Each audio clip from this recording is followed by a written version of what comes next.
माँ सरस्वती जी का आह्वान किया और बच्चों के बुलाने पे हम सबको आशा और विश्वास है कि माँ मधुरता और ज्ञान दोनों प्रदान करेंगी।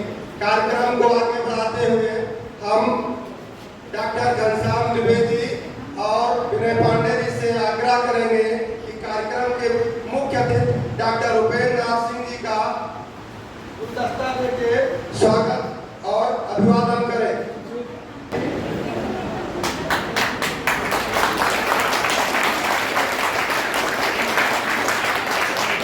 इसी कड़ी में हम डॉक्टर स्मिता सिंह और मानसी पांडे से आग्रह करेंगे कि वो आए और डॉक्टर हरपाल सिंह सर का स्वागत और अभिवादन ग्रांट देकर करें।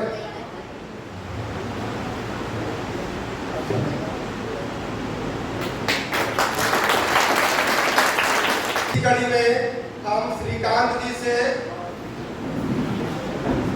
करुणेश दुबे जी से आग्रह करेंगे कि वो आए। श्रीकांत जी दोनों लोग आए और आशीष कुमार पांडे सर का बुके देके गमला देकर स्वागत करें।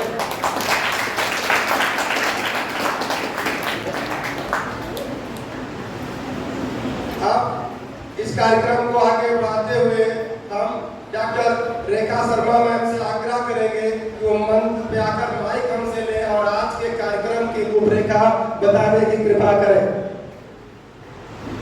श्री लाल बहादुर शास्त्री डिग्री कॉलेज एवं पंडित दीनदयाल शोध संस्थान के संयुक्त तत्वाधान में आयोजित पर्यावरण प्रबंधन में युवाओं की भूमिका एवं rural agriculture work experience and agro industrial attachment कार्यक्रम में मुख्य अतिथि के रूप में हमारे बीच उपस्थित doctor Upendra Nath Singh ji, retired senior scientist K VK Gonda, doctor Harpal Singh programme assistant agronomy K VK Gopal Gram Gonda, doctor Ashish Kumar Pandey ji SMS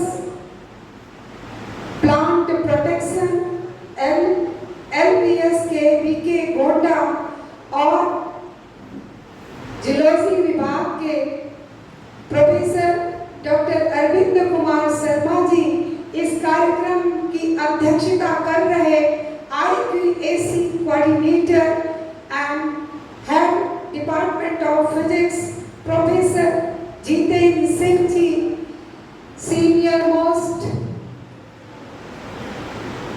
agriculture संकाय डॉक्टर घनश्याम द्विवेदी जी, डॉक्टर विनय कुमार पांडे जी, डॉक्टर स्मिता सिंह जी, डॉक्टर करुणेश जी, डॉक्टर श्रीकांत जी, डॉक्टर इनके सिंह जी, धर्मेंद्र प्रताप सिंह जी, आप सभी का जितने बच्चे यहाँ उपस्थित हैं, चाहे वो MSc बॉटनी के बच्चे हों या एग्रीकल्चर के इस मंच से, आप सभी का मैं हार्दिक अभिनंदन और स्वागत करती हूँ।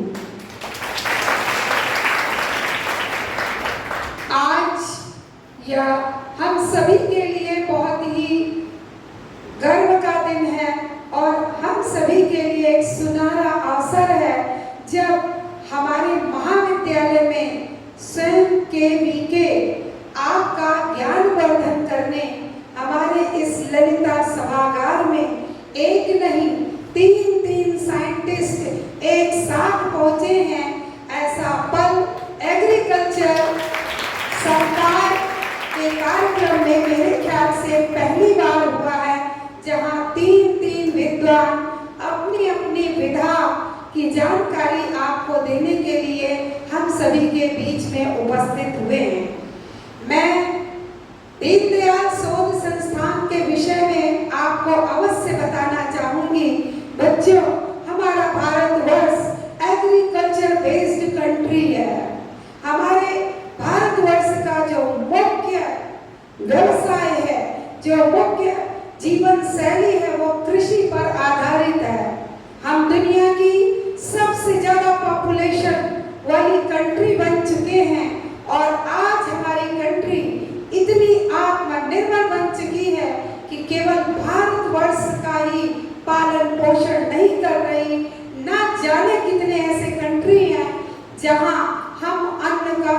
निर्यात करते हैं। तो भारतवर्ष आत्मनिर्भरता की ओर नित नए आयाम के साथ बढ़ रहा है। और कृषि के क्षेत्र में तो हरित क्रांति ने, हरित रिवॉल्यूशन ने पूरे भारतवर्ष की एक पहचान, एक अलग छवि पूरे विश्व में बना दी है।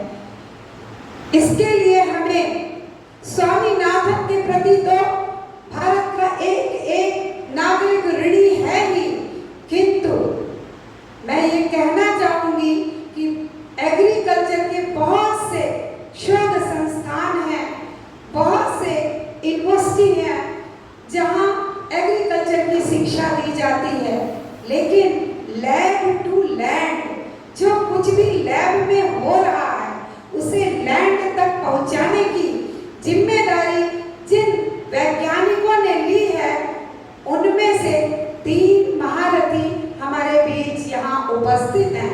ये वैज्ञानिक काम करते हैं और नित नई प्रजातियां जो शोध संस्थानों में बनाई जाती हैं, प्लांट ब्रीडिंग के तहत, बायोटेक्नोलॉजी के तहत, उनको कैसे इस क्लाइमेट में उन्हें कैसे एक्लामेटाइज किया जाए, कैसे किसान की प्रोडक्टिविटी बढ़ाई जाए, कैसे विभिन्न रोगों से लड़ने की क्षमता, हमारे जो एग्रीकल्चरल क्रॉप्स हैं उनको उनसे बचाया जाए, ढेर सारी जानकारी देते रहते हैं। बच्चों, जब मैं कक्षा 6 में पढ़ती थी तो मेरे टीचर ने मुझे पढ़ाया था, उन्होंने कहा था कि भारतवर्ष में सबसे ज्यादा अगर गेहूं पैदा होता है तो पंजाब में पैदा होता है। तो हमने कक्षा 6-7 में ये पढ़ा था कि सबसे ज्यादा प्रोडक्टिविटी गेहूं की पंजाब में है। लेकिन जब मैं शिक्षिका बन गई, जब मैं पढ़ाने वाली हो गई, जब आप कंपटीशन की तैयारी कर रहे हो, तो शायद आप पढ़ते होगे कि पंजाब को पीछे छोड़कर अब उत्तर प्रदेश आगे हो गया है। प्रोडक्टिविटी में आगे होने में बहुत सारे फैक्टर काम करते हैं। नई नई प्रजातियां, रेजिस्टेंट प्रजातियों को लगाया जाता है, वो चाहे बायोटेक्नोलॉजी के द्वारा, चाहे हम प्लांट ब्रीडिंग के द्वारा नई नई किस्म की जातियां, प्रजातियां डेवलप करते हैं। लेकिन मैं एक बात कहना चाहूँगी कि पंजाब में जिस तरीके से यूरिया खाद का प्रयोग किया गया, उसका दुष्परिणाम रहा कि वहाँ की प्रोडक्टिविटी धीरे धीरे घटी और आज उत्तर प्रदेश भी उसी रास्ते पर चल रहा है। शायद ही कोई ऐसा खेत, कोई ऐसा एग्रीकल्चरल लैंड होगा जहाँ यूरिया खाद ना डाला जाता हो। आज हमारे ये 3 पुरोधा जो एग्रीकल्चर के ज्ञानी हैं, ये आपको बताएंगे कि कैसे हम केमिकल फर्टिलाइजर को रिप्लेस करके कैसे हम बायो फर्टिलाइजर की ओर आगे बढ़ें, कैसे हम ऑर्गेनिक फार्मिंग करें और बिना, क्योंकि केमिकल फर्टिलाइजर का कहीं ना कहीं साइड इफेक्ट सॉइल पर भी है और हमारे आपके स्वास्थ्य पर भी है। इसलिए हमें ऑर्गेनिक फार्मिंग की ओर जाना होगा। और आज जो टॉपिक है, आपके लास्ट सेमेस्टर में आपको rural agricultural work experience and agro industrial attachment, इसकी आपको जानकारी दी जाती है। इस पे आप शायद प्रोजेक्ट बनाते होंगे और रूरल एरिया में जाके आप सर्वे करते होंगे, लोग किसानों से बात करते होंगे, उनकी समस्याओं को समझने की कोशिश करते होंगे और कैसे उन्हें साइंटिफिक बनाया जाए। क्योंकि बच्चों, आज बहुत से ऐसे एग्जाम्पल आपको मिल जाएंगे देखने को, जहां IITian यानी भारत की सबसे कठिन परीक्षा अगर कोई होती है तो IIT की परीक्षा होती है, क्योंकि उसमें एक प्रश्न जो पूछा जाता है वो दोबारा कभी नहीं पूछा जाता है। और जितनी भी परीक्षाएं होती हैं उनमें क्वेश्चन रिपीट होता है, लेकिन IIT में आज तक कभी क्वेश्चन रिपीट नहीं हुआ, क्योंकि वो फिजिक्स, मैथमेटिक्स, केमिस्ट्री इन सब से रिलेटेड है। तो फिजिक्स और मैथमेटिक्स हमेशा इमेजिनेशन, और हमेशा नए इमेजिनेशन के साथ, नए नए प्रश्नों के साथ आता रहता है। आज मैं ये पाती हूँ, देखती हूँ कि IITM भी, क्योंकि एग्रीकल्चर में भी बायोटेक्नोलॉजी या एग्रोनॉमी है, हॉर्टिकल्चर, जितनी भी ब्रांचेज है, सभी को नई नई टेक्नोलॉजी से जोड़ दिया गया। और जोड़ दिया गया तो वह भी पूर्ण रूप से वैज्ञानिक ढंग से खेती में बदल चुका है। मैं देखती हूँ IITM अपनी नौकरी, करोड़ों का पैकेज छोड़कर कोई टिश्यू कल्चर का बहुत बड़ा फार्म हाउस खोल दे रहा है, कोई मशरूम कल्टीवेशन से करोड़ों रुपए कमा रहा है। तो आप जितने भी एग्रीकल्चर से जुड़े हुए यहाँ छात्र छात्राएं या बॉटनी से MSc कर रही छात्राएं यहाँ उपस्थित हैं, सभी से मैं कहना चाहूंगी, आज पूरे भारतवर्ष में एक अभियान चल रहा है आत्मनिर्भरता की ओर। युवाओं को आगे बढ़ाने के लिए हमारे माननीय प्रधानमंत्री जी, हमारे मुख्यमंत्री जी, जो कौशल है उसके प्रति लोग, युवा पीढ़ी को आकर्षित किया जा रहा है। मुझे लगता है यही कारण है कि बहुत से डिग्री कॉलेजेस में छात्रों की संख्या नित घटती चली जा रही है, क्योंकि इंटर के बाद लोग प्रोफेशनल डिग्री लेना चाहते हैं और ज्यादा से ज्यादा और जल्दी से जल्दी आत्मनिर्भर बनना चाहते हैं। मैं आप सभी को, क्योंकि आप एग्रीकल्चर के स्टूडेंट हैं, आप साइंस के स्टूडेंट हैं, इस मंच से आपसे यही कहना चाहूंगी कि don't be a job seeker, please you have to try to job provider. यानी आप जॉब सीकर मत बनिए, आप नौकरी मत ढूंढिए, आप नौकरी देने वाले बनिए। हमारी जनसंख्या 140 करोड़ के ऊपर है ना, सहमत हो इससे? हमारी जनसंख्या विश्व की नंबर 1 की बन चुकी है। और एक सर्वे के अनुसार, आंकड़े के अनुसार आपसे मैं बताना चाहूंगी कि सरकारी नौकरी में अगर हर व्यक्ति चाहता है कि हमें सरकारी नौकरी चाहिए, तो हमारी पॉपुलेशन का केवल 0.7% पॉपुलेशन ही सरकारी नौकरी में जा सकता है। ओनली 0.7%। अगर पूरे भारतवर्ष में जितने सरकारी तंत्र में बड़े अधिकारियों से लेकर 4th क्लास एम्प्लॉय को निकाल दिया जाए और फिर नए लोगों को भर दिया जाए, तो भी हमारी पॉपुलेशन का 0.7% ही वहां जा सकेगा। फिर तो बहुत बड़ी आबादी बाहर ही है ना। तो यदि हम नौकरी की तलाश में अपना स्वर्णिम भविष्य खोते चले जाएं, मेरा ये कहना कतई नहीं है कि आप सरकारी नौकरी के लिए ट्राई मत कीजिए। यदि आपके पास कैलिबर है तो ट्राई कीजिए, और अगर आपको लगता है कि हम उतना नहीं पढ़ सकते या उतना ज्ञान अर्जित नहीं कर सकते, तो अपने कैरियर को किसी एक डायरेक्शन में मोड़ दीजिए और उस डायरेक्शन में जाकर उस विधा को बहुत अच्छी तरीके से सीख लीजिए। यदि आज आपके पास स्किल है तो बच्चों में विश्वास दिलाती हूँ, आप लाखपति नहीं, आप करोड़पति बन जाएंगे।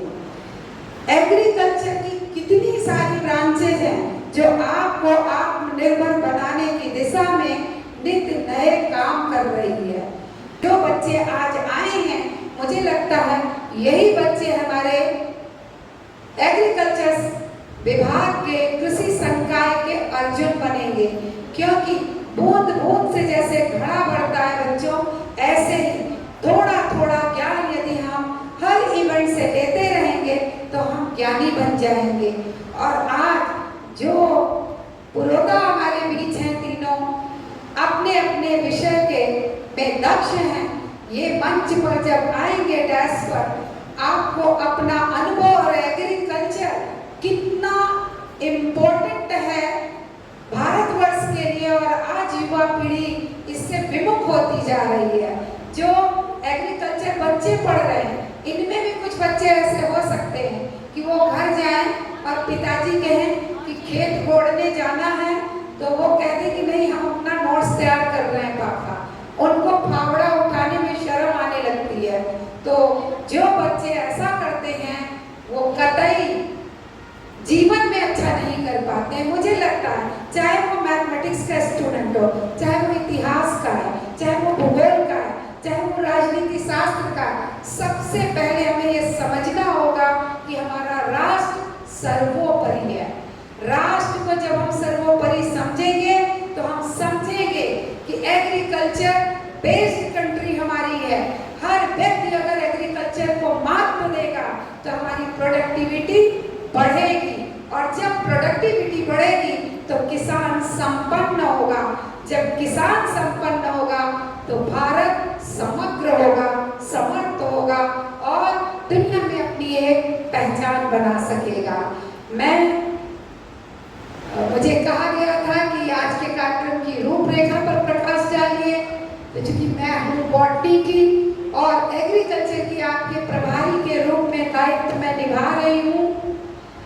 मैं जितने हमारे बीच यहाँ पर अतिथिगण बैठे हैं, इस मंच से पुनः मैं सभी का हार्दिक अभिनंदन और स्वागत करती हूँ। और इस क्रम में क्योंकि आपके ज्ञान से हमें अपने छात्र छात्राओं को अब सिंचित करना है, इस क्रम में सबसे पहले मैं आमंत्रित करना चाहती हूँ आशीष कुमार पांडे जी, साइंटिस्ट प्लांट प्रोडक्शन। देखिए जो भी आएंगे साइंटिस्ट हमारे बीच यहाँ, वो अपने ज्ञान से आपको अब सिंचित करेंगे। अब आपका यह धर्म बनता है, ये कोई पिक्चर हॉल नहीं है कि आप पिक्चर देख रहे हैं, ये ज्ञान का मंदिर है और हमारे बीच गुरु स्वयं दूर से चलकर आया है। आप सभी लोग अपनी कॉपी और पेन अपने हाथ में रखिए और जो भी इम्पोर्टेंट मैसेज सर यहाँ से दे मंच से, उसे आप तुरंत नोट करते रहिए। आमंत्रित करती हूँ डॉक्टर आशीष कुमार पांडे जी। आदरणीय मंच, इस कार्यक्रम की मुख्य अतिथि महोदय डॉक्टर उपेंद्र नाथ सिंह जी, डॉक्टर रेखा शर्मा जी, हमारे साथी हरपाल सिंह जी और यहाँ के प्रोफेसर एंड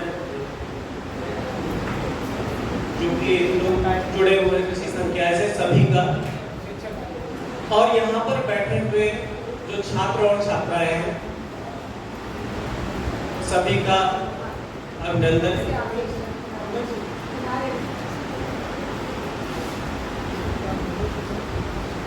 सबसे पहले हम यहाँ पर आए हैं लाल बहादुर शास्त्री महाविद्यालय एवं दीनदयाल शोध संस्थान के संयुक्त तत्वाधान में। कुछ चीजें हमें ऐसी जाननी है जो हमारी एजुकेशन से अलग है। अभी तक आप अपने परिवार की तरफ देख रहे थे, अपने घर की तरफ देख रहे थे, लेकिन जैसे ही आप ग्रेजुएशन पूरा करते हैं तो परिवार आपकी तरफ देखता है। आपकी जिम्मेदारी बनती है कि अपने परिवार के लिए कुछ करें, क्योंकि इसके बाद फिर एमएससी करेंगे, पीएचडी करेंगे, वो आप ना भी करें तो सारी चीजें चल जाएंगी, क्योंकि आईएएस भी आप ग्रेजुएशन लेवल पे बन जाएंगे और शिक्षा क्षेत्र में भी जाना चाहे वहां भी चले जाएंगे, रिसर्च में जाना चाहे वहां भी चले जाएंगे, एक्सटेंशन में जाना चाहे वहां भी चले जाएंगे। यानी कि जो ये आपका बेस तैयार हुआ है, आप फोर्थ ईयर के स्टूडेंट हैं, आपका लास्ट सेमेस्टर चल रहा है, आप राबे प्रोग्राम में आए हैं, तो यहाँ से फिर असली जीवन शुरू होता है जहाँ से आपको संघर्ष करना है। उसके लिए आपको तैयार रहना चाहिए और प्रयासरत होना चाहिए किस तरह की हम अब अपने परिवार की मदद कर सके किसी भी तरह से। जैसे अभी डॉक्टर रेखा शर्मा मैडम ने कहा कि सबको नौकरी नहीं मिलेगी, लेकिन ऐसा भी नहीं है कि नौकरी नहीं मिलेगी। सरकारी नौकरियां, प्राइवेट नौकरियां, क्योंकि आप एग्रीकल्चर के स्टूडेंट हैं और आपके पास बहुत बड़ा क्षेत्र है, आप किसी भी दिशा में जा सकते हैं जहां पर सफलता प्राप्त करें। आपकी रुचि, आपकी इच्छा, आपका संघर्ष, आपका प्रयास वो तय करेगा। आगे के आने वाले कुछ सालों में ही तय कर देगा कि आप क्या बनने वाले हैं और क्या नहीं बनेंगे। तो जो उच्च शिक्षा में जाना चाहते हैं उनको तो भी और आगे पढ़ना पड़ेगा, एमएससी करेंगे, पीएचडी करेंगे, फिर उच्च शिक्षा में जाएंगे। लेकिन जहाँ यहीं से आप अगर एडमिनिस्ट्रेशन में जाना चाहें तो यहाँ से आप आईएएस पीसीएस की परीक्षाएं देंगे। अगर आप रिसर्च में जाना चाहेंगे तो वहाँ भी जा सकते हैं। लेकिन इसके साथ साथ ही जो जिम्मेदारियां हैं आपकी, आपके परिवार के प्रति, आपके समाज के प्रति, वो भी आपको यहीं से सोच लेनी चाहिए कि अभी हमको क्या करना है। बहुत सारे लोग ऐसे भी आपके ही बीच में होंगे जिन्होंने उच्च शिक्षा प्राप्त करने के बाद भी कुछ विशेष हासिल नहीं किया। वो ना ही खेत के रहे और ना समाज के रहे, क्योंकि वो पीएचडी करके वो फावड़ा चलाने में शर्मा रहे हैं, है ना। और उन्होंने शिक्षा करनी हासिल कर ली, लेकिन अब 0.7% अगर एम्प्लॉयमेंट दे सकती है गवर्नमेंट तो उनका सिलेक्शन हुआ नहीं, अब तो एज भी निकलेगी। तो ऐसा हम शुरुआत से ही मन बना लें कि हमको कुछ ऐसा करना है कि कृषि के, यानी कि जो हमारी अर्थव्यवस्था है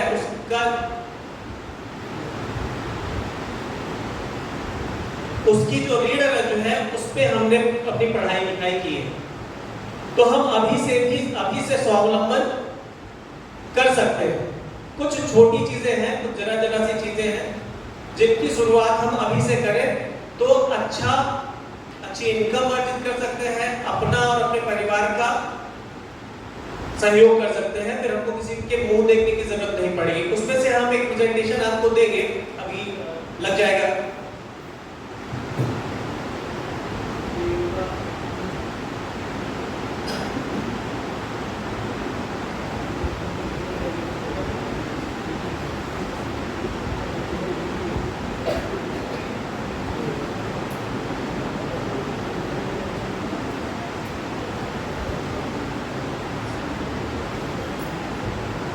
तो हमारी शिक्षा के साथ साथ हम अपना खुद का भी व्यवसाय भी कर सकते हैं, जिसमें आपकी एग्रीकल्चर की, कृषि से संबंधित जानकारी आपके काम आएगी।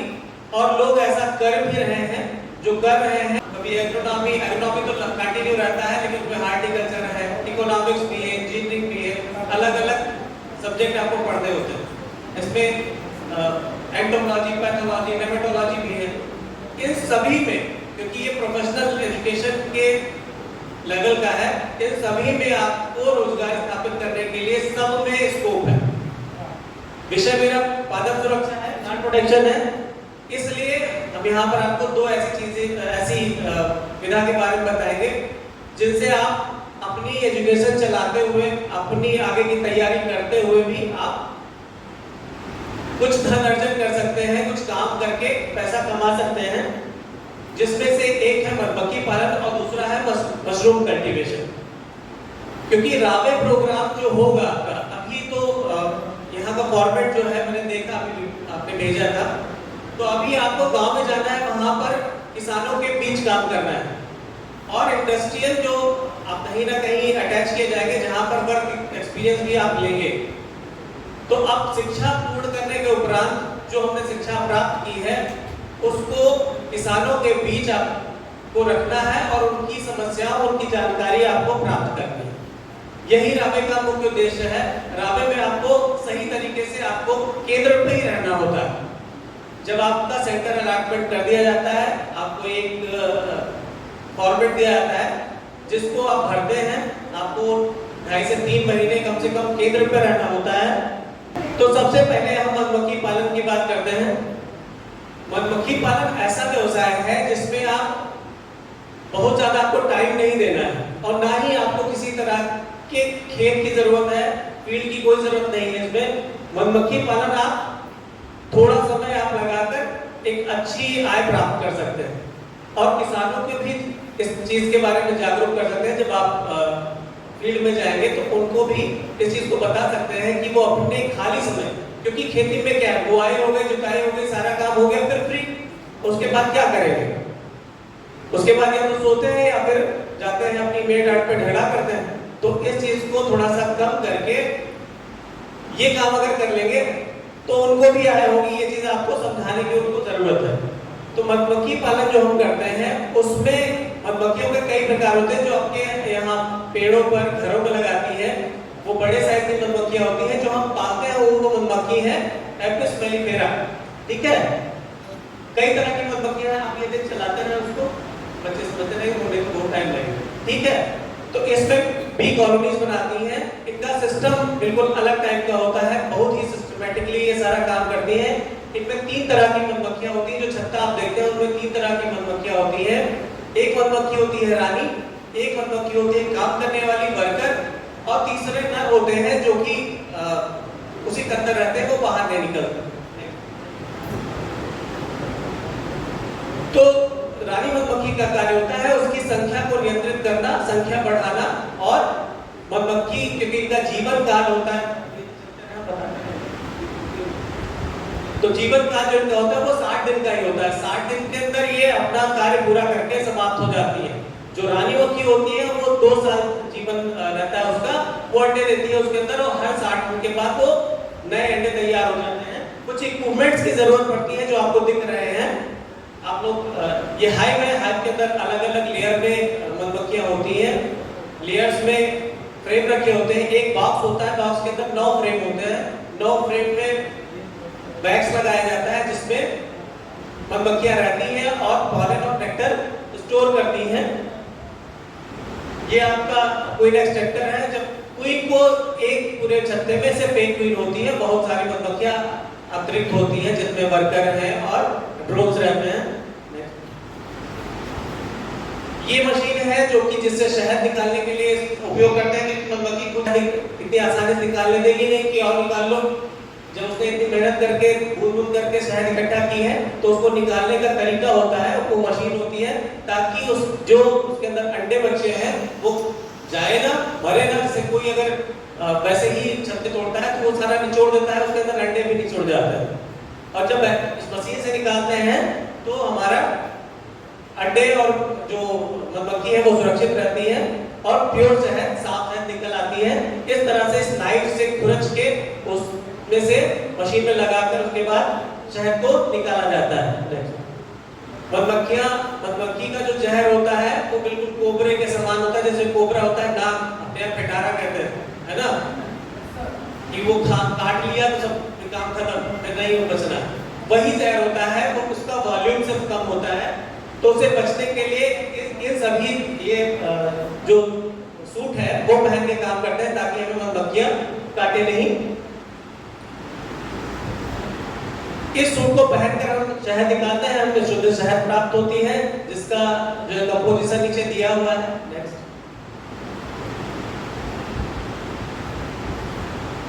शहद जो निकलती है सिर्फ मधुमक्खी जो मधुमक्खी पालन करते हैं उसमें सिर्फ शहद ही नहीं, उसके साथ कई और प्रोडक्ट्स निकलते हैं। वैक्स निकलता है, मोम निकलता है, पॉलिश निकलती है, उसके साथ बी वेनम निकलता है। ये सारी चीजें बहुत ही महंगी होती हैं। इसके साथ रॉयल जेली भी निकलती है। रॉयल जेली की कीमत लगभग 2-2.5 लाख रुपए किलो तक है, जो कि हम मधुमक्खी से प्राप्त कर सकते हैं। अगर हम मधुमक्खी पालन करते हैं और थोड़ा प्रो लेवल पे जाते हैं तो हम रॉयल जेली भी निकाल सकते हैं और 1 किलो लगभग 2-2.25 लाख रुपए के आसपास बिकती है। तो पॉलिश जो है वो कॉस्मेटिक्स में और दवा के काम आती है, वो भी हमें मधुमक्खी पालन के अंतर्गत ही मिलती है। और शहद और वैक्स तो हमको मिलता है जिसकी कीमत आप जानते हैं, शायद आपके घर में भी आता है। उसकी कीमत भी आपकी लगभग 500-600 रुपए किलो तक है, जो अच्छी शहद है। मोम भी 1200-1400 रुपए किलो मिलता है। ये रॉयल जेली है। रॉयल जेली जो होती है वो जब कोश बनते हैं, जब उसके अंदर अंडा देती है कोश में मधुमक्खी, उसके अंदर एक फ्लूइड बनता है, वही रॉयल जेली है। इसी की कीमत सबसे ज्यादा होती है। बी वेनम भी निकाला जा सकता है जो कि जहर की तरह है।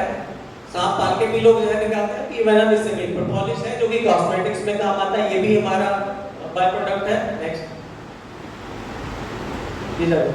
अलग अलग पौधों के नाम दिए हुए जिन पे मधुमक्खी जिनसे नेक्टर और पॉलन निकालती है। नेक्टर मतलब शहद और पॉलन जो कि परागकण है। बिना पॉलन और नेक्टर दोनों की उपलब्धता के मधुमक्खी सर्वाइव नहीं कर सकती है। अगर पॉलन कम हो जाएंगे तो ये धीरे धीरे करके रानी मधुमक्खी उसको देखते हुए, क्योंकि जो प्रोटीन का सोर्स है मधुमक्खी के लिए वो पॉलन ही है। अगर पॉलन नहीं होगा तो अंडे देना बंद कर देगी रानी मधुमक्खी और धीरे धीरे यूनिट कोलैप्स हो जाती है। इनके कुछ जो शत्रु हैं उनका भी इसमें दिया हुआ है। नेक्स्ट, सबसे मेन पार्ट जो मधुमक्खी पालन है वो माइग्रेशन का है, क्योंकि मधुमक्खी पालन एक जगह पर रखकर आप नहीं कर सकते। आपको जहां पॉलन नेक्टर मिल रहा हो जिस फसल में, जिस पौधे में, वहां पर आपको इसको माइग्रेट करना होता है। जैसे अगर इस समय की बात करें तो इस समय आपको जहां भी फूल, इस समय फूल तो ज्यादा है नहीं क्योंकि अब बीच का टाइम है, लेकिन खरपतवार में भी बहुत सारा नेक्टर और पॉलन होता है।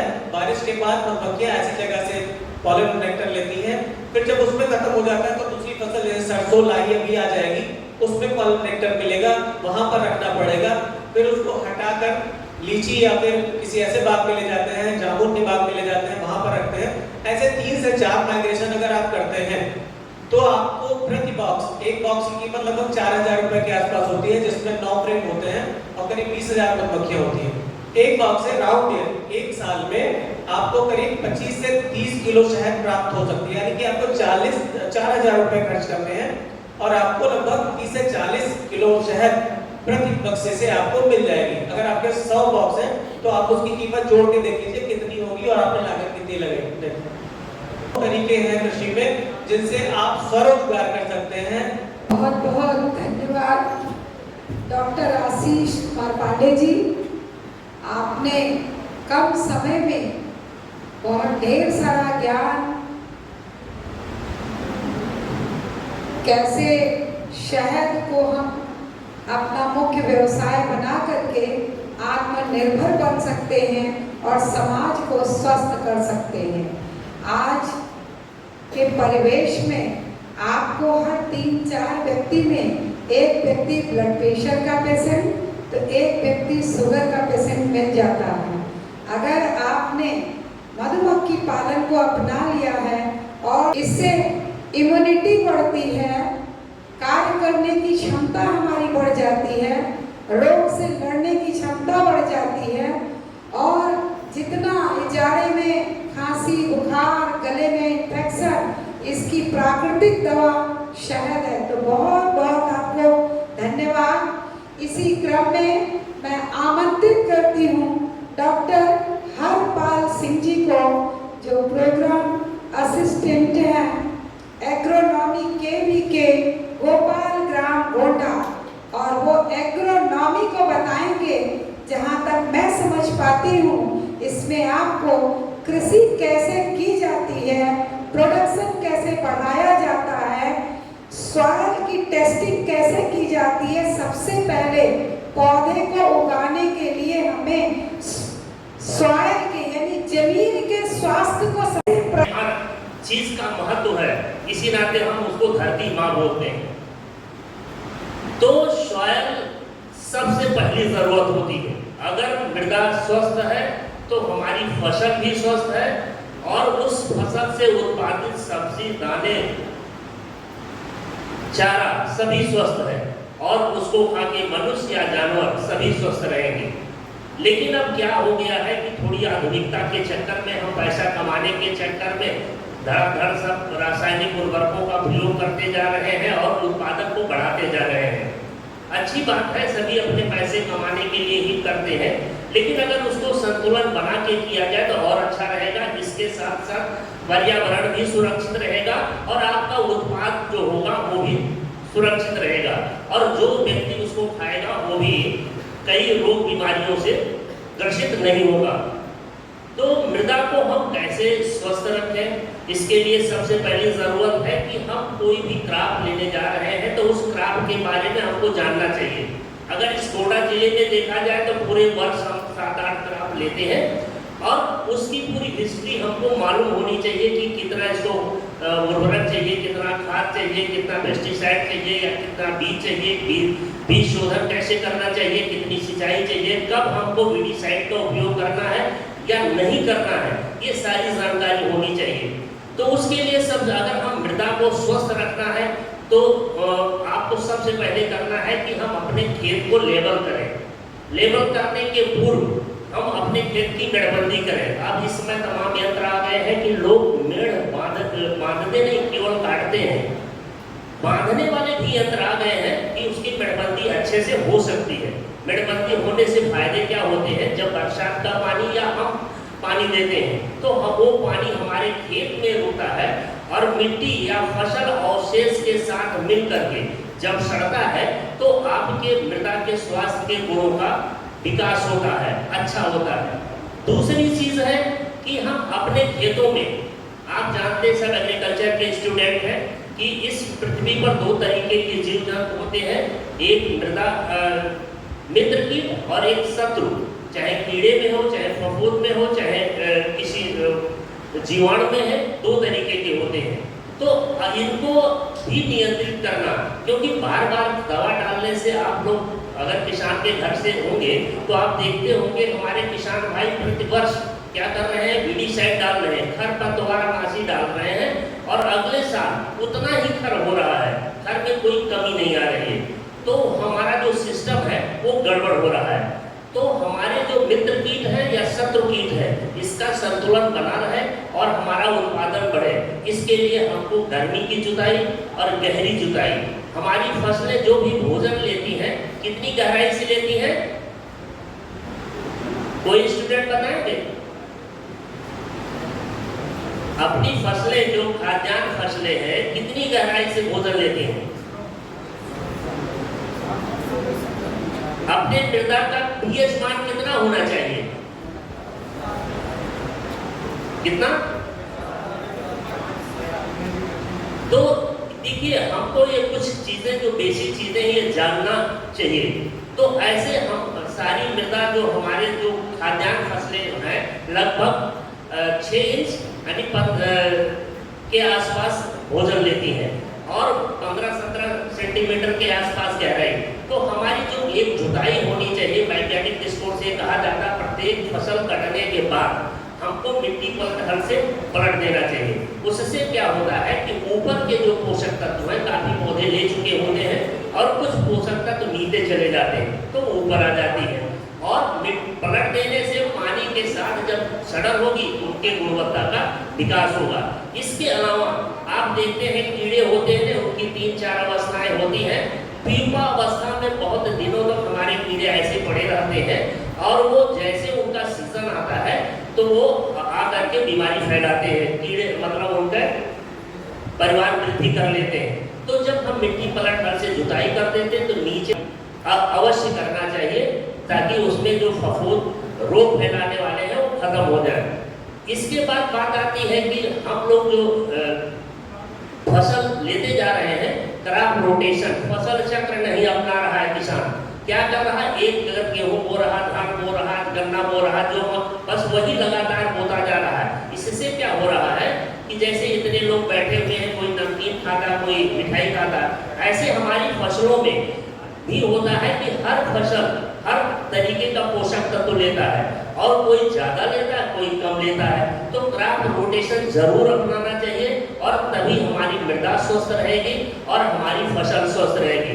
क्योंकि बहुत से खरपतवार ऐसे होते हैं जैसे गेहूं का मामा, गेहूं में ज्यादा नुकसान पहुंचाएगा, जौ में ज्यादा नुकसान पहुंचाएगा, लेकिन अगर उस खेत में हम अगर गन्ना की बुआई कर देते हैं तो उसका कोई नुकसान नहीं कर सकता है। ऐसे तमाम से कीड़े जो होते हैं या तमाम विट होते हैं कि जो एक फसल में लगते हैं दूसरे में नहीं लगते। तो क्रॉप रोटेशन अपनाने से ऐसी फायदा है कि हमारे वो रोग और बीमारियां भी कम होंगी। चौथी चीज आती है फर्टिलाइजर जो यूज कर रहे हैं, लगातार बहुत ज्यादा फर्टिलाइजर यूज किया जा रहा है और अभी इसीलिए जैविक खेती की बात आई कि हमको जैविक कृषि करना चाहिए। क्योंकि हमारे स्वास्थ्य में जैसे अगर हम संतुलित रूप से उर्वरकों का प्रयोग करते हैं तो हमारे स्वास्थ्य के लिए अच्छा है, क्योंकि फास्फोरस हमारे शरीर को चाहिए, पोटेशियम भी चाहिए, जिंक भी चाहिए, सल्फर चाहिए, सभी पोषक तत्व हमारे शरीर को चाहिए।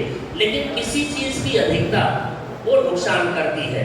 इस कारण हमको अपने मृदा में कितनी मात्रा में कौन से उर्वरक डालने हैं वो जानकारी होनी चाहिए, उसी के हिसाब से उसमें उपयोग किया जाए। और जहाँ तक खाद की बातें हैं, जैसे गोबर की खाद, कंपोस्ट खाद, हरी खाद, जैविक खादें तमाम ये आप अपने खेत में पर्याप्त मात्रा में डाल सकते हैं। इससे कोई नुकसान नहीं होना है, ज़्यादा भी हो जाएगा तब भी, कम रहेगा तब भी। तो ये सब चीज़ें अगर आप 4-5 चीज़ें ध्यान में रखते हैं। बहुत बहुत धन्यवाद देती हूँ डॉक्टर हरपाल सिंह जी को, जिन्होंने कागर में सागर भरने का प्रयास किया। एग्रोनॉमी जैसे इतने व्यापक विषय को बहुत ही कम समय में सारगर्भित ढंग से आप सभी को समझाने की कोशिश की है उन्होंने। बहुत बहुत साधुवाद डॉक्टर हरपाल सिंह जी के लिए। हमारे कुछ छात्र छात्राओं ने आज के विषय पर अपने उद्गार प्रकट करने की इच्छा जाहिर की। शुभ प्रभात, मेरा नाम आर्यन पाठक है। मैं LBS का कृषि संकाय का छात्र हूँ। यहाँ पे उपस्थित सभी सम्मानित अतिथिगण एवं गुरुजन एवं मेरे समस्त भाइयों एवं बहनों को मेरा सादर प्रणाम। जैसा कि आज हम जानते हैं कि जो आज का हमारा शीर्षक है पर्यावरण प्रबंधन, और इसमें युवाओं की क्या भूमिका है। तो एक हमारे गुरु जी थे, उनके कहे गए 2 पंक्तियां थी जो मुझे भी स्मृत हो उठी हैं कि कहा गया है, संघर्षों के साए में इतिहास हमारा पलता है, जिस ओर जवानी मुड़ती है उस ओर जमाना चलता है। जो हमारा जीवन है बिना ही पर्यावरण के अधूरा है। जैसे हमें अगर जल न मिले तो हमारा जीवन अधूरा है, अगर हमें अग्नि न मिले तो हमारा जीवन अधूरा है। वैसे ही जैसे ही पेड़ पौधों को हमारी आवश्यकता है, उसी अनुसार हमें भी पेड़ पौधों की उतनी ही आवश्यकता है। और इसको बचाने के लिए भी हमारे जैसे जो लॉ है हमारा, उसमें भी 2 अनुच्छेद दिए गए हैं। पहला आर्टिकल 48A, जिसके तहत राज्य में वनों को सुरक्षित रखने के लिए एवं वन्य जीवों को सुरक्षित रखने के लिए कार्य किया जा रहा है। और इसी तरीके से आर्टिकल 51A का G, उसमें ये कहा गया है कि जितने भी हम भारतवासी हैं, ये हमारा मौलिक कर्तव्य है कि हम अपने वन्य जीवों को और अपने पर्यावरण को सुरक्षित रखने में अपना योगदान दें। और इसी क्रम में जो हमारे इसमें जो कहा गया है युवा की भूमिका, युवा जैसे कि हम जानते हैं कि युवा जो है इस देश की एक अगली जनरेशन है, जो इस देश को एक अलौकिक छवि पर पहुंचा सकता है, एक ऐसी जगह पहुंचा सकता है, एक ऊंचे मंच पर पहुंचा सकता है। आज के हमारे इस कार्यक्रम के मुख्य अतिथि भी हैं, और उनके बारे में उनका परिचय कराना, उनके बारे में कुछ कहना मुझे लगता है सूर्य को दीपक दिखाने के बराबर होगा, क्योंकि इन्हें मैं विगत 25 वर्षों से जानती हूँ। मेरा और इनका संबंध विज्ञान क्लब के माध्यम से हुआ। मैं साइंस क्लब की, डिस्ट्रिक्ट साइंस क्लब की कोऑर्डिनेटर के रूप में पूरे जनपद में किसानों को वैज्ञानिक खेती के लिए उत्प्रेरित करने का जागरूकता कार्यक्रम अक्सर कराया करती थी। और जब रिसोर्स पर्सन के रूप में मुझे किसी वैज्ञानिक की आवश्यकता होती थी, बच्चों मैं आज भी इनकी आभारी हूँ।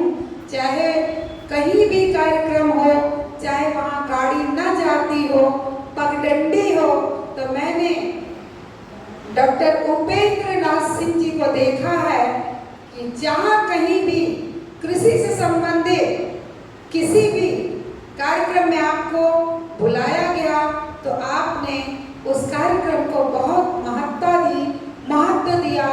और सबसे ज़्यादा मैंने आपका जीवन किसानों के बीच में देखा है, किसानों की समस्याओं को समाधान में बदलते हुए देखा है। बच्चों, आपने पढ़ा होगा जो वृक्ष फल से लदा होता है वो झुका होता है, और जिस पर फल नहीं होते हैं वो बिल्कुल अकड़ा खड़ा होता है। तो जान लीजिए, समाज में ऐसे व्यक्ति जिनके पास वास्तव में ज्ञान है, उनके पास विनय, उनके पास संस्कार अपने आप चला आता है। मैं उपेंद्र नाथ सिंह जी को जितना जान पाई, मुझे लगता है इतने सहज, सरल और गंभीर। कोई भी इनके पास गया होगा तो मुझे लगता है शायद ही कोई निराश होकर लौटा होगा। आपको साधुवाद करते हुए आमंत्रित करती हूँ डॉक्टर उपेंद्र नाथ सिंह। परम आदरणीय संचालिका doctor Rekha Sharma ji, doctor Ghanshyam Dwivedi ji, doctor Ashish Kumar Pandey जी, डॉक्टर हरपाल सिंह जी और डॉक्टर अरविंद कुमार शर्मा जी एवं इस degree college Lal Bahadur Shastri degree college के गुरजन वृंद, सम्मानित प्यारे बच्चों, आज का जो कार्यक्रम है एक सुखद अनुभव हो रहा है। लाल बहादुर शास्त्री डिग्री कॉलेज और लाल बहादुर शास्त्री कृषि विज्ञान केंद्र जो दीनदयाल शोध संस्थान द्वारा संचालित है, उसके संयुक्त तत्वावधान में कार्यक्रम किया जा रहा है। और लाल बहादुर शास्त्री जी के बारे में बताने की जरूरत नहीं है। जय जवान जय किसान का जिन्होंने नारा दिया था, उन्हीं के नाम पर एक डिग्री कॉलेज और दूसरा कृषि विज्ञान केंद्र दोनों संचालित हो रहा आपके जिले में। जैसा कि मैडम ने बताया था कि दीनदयाल शोध संस्थान की स्थापना भारत रत्न नानाजी देशमुख द्वारा की गई थी और 1978 में 25 नवंबर 1978 को तत्कालीन राष्ट्रपति महामहिम नीलम संजीव रेड्डी जी आए थे आपके गोंडा की भूमि पर इसके स्थापना के समय। और उस समय गोंडा और बलरामपुर दोनों जिला एक हुआ करता था। हम आप भाग्यशाली हैं कि आपकी धरती से दो भारत रत्न, एक आदरणीय अटल बिहारी वाजपेयी जी को और दूसरा श्रद्धेय नाना जी को मिला। आज के विषय पर हम आते हैं। हमारा सौभाग्य है कि कृषि संकाय के द्वारा इतना सुंदर विषय को लेकर के आज दोनों विभागों, दोनों संस्थानों के समन्वय से यह कार्यक्रम रखा गया है। जहां तक आप लोगों को तकनीकी जानकारी के बारे में है, कृषि विज्ञान केंद्र और दीनदयाल शोध संस्थान सतत इस जिले के विकास में लगा रहा है और लगा रहेगा। जहां तक पर्यावरण संरक्षण की बात है, पर्यावरण को बिगाड़ने वाले भी हम ही लोग हैं और संरक्षण की बात करने वाले भी हम ही लोग। आज हमको जहां तक याद है कि 10-15 साल पहले हम लोग पढ़ते थे कि क्लाइमेट चेंज हो रहा है, ग्रीन हाउस इफेक्ट के बारे में, क्लाइमेट चेंज के बारे में लगातार पढ़ते थे हम लोग। मैगजीन में, पत्रिकाओं में, समाचार पत्रों में, रेडियो में, टेलीविजन में तमाम इसके ऊपर डिस्कशन होते रहते थे। लेकिन आप लोग भी अनुभव कर रहे होंगे पिछले 8-10 वर्षों में क्लाइमेट चेंज स्पष्ट रूप से आपको देखने को मिल रहा है। जब खरीफ के सीजन में बरसात होनी चाहिए उसमें बरसात नहीं होती है, या कभी कभी बरसात एक ही दिन में 250 से 300 मिलीमीटर बारिश हो जाती है। रबी के सीजन में जब ठंडक पड़नी चाहिए तो आप अनुभव कर रहे होंगे उतना ठंडक नहीं पड़ पा रही है। और जायद में जब गर्मी का मौसम होता है देखते होंगे लगातार गर्मी बढ़ती चली जा रही है। इन्हीं सब चीजों को ध्यान में रख कर हम लोगों को जैसा कि अभी दोनों वैज्ञानिकों ने इसके ऊपर चर्चा किया था कि हम लोग कैसे अपनी कृषि को आगे बढ़ा सकते हैं, क्या योजना तैयार कर सकते हैं। जैसे गोंडा की बात करें तो क्लाइमेट के हिसाब से, परिस्थिति के हिसाब से ही गोंडा को जो जिले की जो कार्य योजना बन रही थी उसमें कृषि विज्ञान केंद्र का अहम रोल था। उसमें जिले को 4 भागों में बांट, क्लाइमेट जो एग्रो क्लाइमेटिक जो जोन है उसके हिसाब से तरहर, उपरहर, तराई और माझा, मतलब जो अपलैंड है उसको उपरहर, जो लो लैंड है तरहर, माझा क्षेत्र होता है जो नदियों के बीच का जो क्षेत्र होता है उसको माझा बोलते हैं, इसको द्वाबा कहते हैं। और कुछ एरिया हमारा बलरामपुर से जिले से सटा हुआ, श्रावस्ती से सटा हुआ जो जिला आता है, जो क्षेत्र आते हैं वो तराई क्षेत्र में आते हैं। उसके हिसाब से हम लोगों ने अपनी योजनाओं को तैयार किया और काम कर रहे हैं। तो क्लाइमेट चेंज की बात करें तो क्लाइमेट के हिसाब से ही अपना जो गोंडा जिला है इसको एक निकला project, national initiative of climate resilient agriculture, जो क्लाइमेट चेंज हो रहा है उसके हिसाब से अपने खेती में किस तरह से हम लोग अपना परिवर्तन कर सकते हैं, क्या तकनीकी अपना सकते हैं, किस तरह से काम करें ताकि हमको नुकसान कम हो और उत्पादन हमको अच्छा से अच्छा मिल सके। उसी के हिसाब से 2011 में अपने पूरे भारतवर्ष में 100 कृषि विज्ञान केंद्रों का चयन किया गया था, जिसमें अपना गोंडा जिला भी था। आज 121 कृषि विज्ञान केंद्र शामिल कर किए जा चुके हैं पूरे देश भर में, और अपने कृषि विज्ञान केंद्र के जो वैज्ञानिक हैं, जो टीम है, उनकी लगन, मेहनत और सतत प्रयास के कारण से ही आपको बताने में खुशी हो रही है कि देश भर में लगातार 2016 में और 2019 में भी जो बेस्ट अवार्ड होता है देश का वो अपने गोंडा को मिला। यह गोंडा की धरती और अपना जो दीनदयाल शोध संस्थान का जो प्रबंधन है उसी का परिणाम रहा है। जब अपने जिले से निकल करके और राष्ट्रीय मंच पर जब जाते हैं पुरस्कार लेने के लिए, तो जिले का जब गोंडा जिले का जब नाम आता है तो सीना खुल जाता है, यह हम लोग का सौभाग्य है। मैं यही कहूँगा कि बातें हम ज़्यादा तो नहीं करेंगे, लेकिन आप लोग तकनीकी जानकारी उसके बारे में समझना हो, देखना हो, तो आप जरूर कृषि विज्ञान केंद्र पर जाइए, देखिए, तब जाके आपको समझ में आएगा कि हाँ क्या है। अभी गाने की बात चल रही है, रूरल एग्रीकल्चर वर्क एक्सपीरियंस जो खेती में हम लोग यूज कर रहे हैं, जो काम हम लोग करना है।